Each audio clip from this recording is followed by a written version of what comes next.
अत्याचाराच्या घटनेनं मुंबई हादरली आहे। पायधुनीमध्ये 7 वर्षाच्या चिमुरडीवर लैंगिक अत्याचार झालाय। इमारतीच्या सुरक्षा रक्षकाकडूनच अत्याचार झालाय। नराधमाला आता बेड्या ठोकल्यात। संतप्त जमावानं पोलीस स्टेशनला घेराव घातला। या आरोपीला फाशीची शिक्षा देण्यात यावी अशी मागणी हे संतप्त नागरिक करतात। शौचालयामध्ये शिरून या नराधमानं या मुलीवर अत्याचार केला। मुंबईतल्या पायधुनी या भागामध्ये ही घटना घडली आहे। 7 वर्षांची मुलगी होती। इमारतीच्या सुरक्षा रक्षकानंच रविवारी संध्याकाळी लैंगिक अत्याचार तिच्यावर केला आणि मोठी खळबळ उडाली। या घटनेनंतर या मुलीवर सध्या रुग्णालयात उपचार सुरू आहेत। अतिशय संतापजनक अशी घटना आहे। ही घटना उघड होताच पोलिसांनी आरोपीला अटक केली। मात्र मुलीच्या कुटुंबियासह संतप्त रहिवाशांनी पायधुनी पोलीस ठाण्यामध्ये रात्री घेराव घातला आणि आरोपीला तात्काळ फाशी द्या अशी मागणी केली।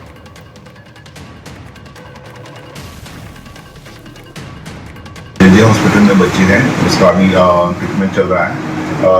डॉक्टर की टीम जो है उसे वर्कआउट कर रही है और फिलहाल जो बच्ची की तबीयत स्टेबल है और उसकी ट्रीटमेंट चल रही है। आरोपी का नाम हम बता देंगे और तपास का जो है जैसे बातें आ जाएंगी हम आपको डिटेल में दे देंगे। जो है सेक्सुअल इंटरकोर्स हुआ है तो रेप के कलम लगाए हैं और जो बच्ची है तो अंडर एज है तो पोक्सो एक्ट के तहत भी तो सेक्शन लगवाया है। वो वहाँ पे एक वॉचमैन का काम कर रहा है और वहाँ से वहीं पे वो काम कर रहा था, तो अभी हम उसकी जांच कर रहे हैं।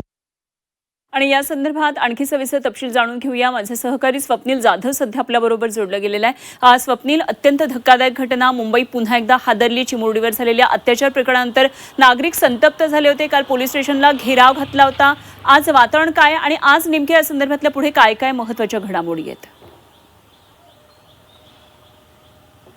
नक्कीच मुंबईला हादरवणारी ही घटना आहे। मुंबईकरांमध्ये प्रचंड रोष या घटनेमुळे निर्माण झालेला आहे। खरं तर आरोपीला अटक करण्यात आलेली असली तरी जमाव हा संतप्त होता आणि आजही याची पडसाद उमटण्याची शक्यता आहे, कारण आरोपीला आज कोर्टात हजर करण्यात येणार आहे। पोलीस कस्टडीची मागणी नक्कीच पोलिसांकडून होणार आहे। एकूण पुढचा तपास हा पोलिसांचा त्या दिशेने सुरू झालेला आहे। कालसुद्धा पायधुनीमध्ये पोलिसांनी आरोपीला ताब्यात घेतल्यानंतर CCTV फुटेज असेल हे चेक केलेले आहे। तसेच आरोपीची पार्श्वभूमी, यापूर्वी कोणता गुन्हा केला का या संदर्भातील तपाससुद्धा पोलीस करत असल्याची माहिती समोर आलेली आहे। आज कोर्टामध्ये 11 नंतर या आरोपीला हजर करण्यात येईल। पोलीस कस्टडीची मागणी होईल। मात्र या दरम्यान पोलिसांकडून कोणकोणत्या प्रकारचा तपास झाला आणि नक्की या तपासामध्ये काय निष्पन्न झालं, काय माहिती समोर आली याची माहितीसुद्धा पोलीस जे आहे ते कोर्टात ठेवतील आणि एकूणच यानंतर नक्की काय निकाल येतो हे पाहणं महत्त्वाचं आहे। मात्र प्रचंड रोष जनतेमध्ये आहे आणि जनतेकडून या आरोपीला फाशीची शिक्षा देण्यात यावी अशा प्रकारची मागणी आहे। नसरापूर प्रकरणामध्ये ज्याप्रमाणे सरकारने आणि पोलिसांनी तत्परता दाखवून लवकरात लवकर तपास पूर्ण केला